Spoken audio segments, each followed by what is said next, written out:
So understanding that people do things different is okay, as long as they're matched up. All right, if you want to find your matchup, head over to georgegankis.golf. Sign up for my new membership.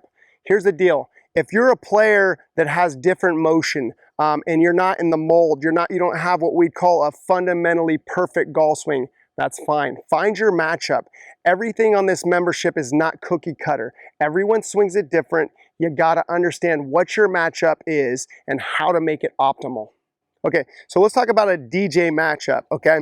DJ's got one of my favorite golf swings. When I got a chance to ask him how he actually came across closing his club face, he said he felt like it stayed square the whole time. So to most people, that's going to be closed. So then when he got to the top, he felt like it just stayed closed. He got a lot of bow up here. His hands are very, very high. He's got a pretty big turn here. From this position, you'll see it's very, very flexed, okay? Now, when you get a flexed hand like this, a lot of people don't understand that face, you could put an actual drink on it. So as we come down and we actually come for a normal release for most players, they're going to be very closed here. What DJ does is gets his trail arm to go very, very external, very much into what we call adduction, like a pinch or getting your arm in front of you. So as soon as he gets that closed face in front of him, now all of a sudden that face is more square to his back line. So that leading edge is more square to my back line, okay? So that's a great matchup. So most players are not going to have it closed and get their arm in front as much as DJ does, okay?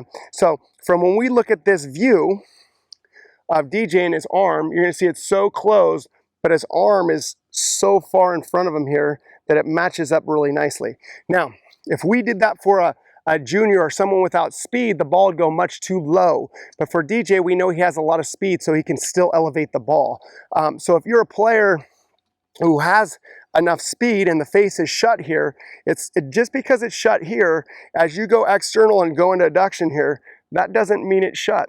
If you had a face that was square to your back line here and you came back in like DJ, your face is going to be open and you're not going to be able to just turn through the shot. You're going to want to slow your body down and stand up and release it, okay? So you wouldn't be matched up, okay? So you wouldn't be able to get your elbow in front as far as he does. So if you're trying to copy him, you better match up with actually getting your face closed. Because I know a lot of players up there have the face square to the form up top.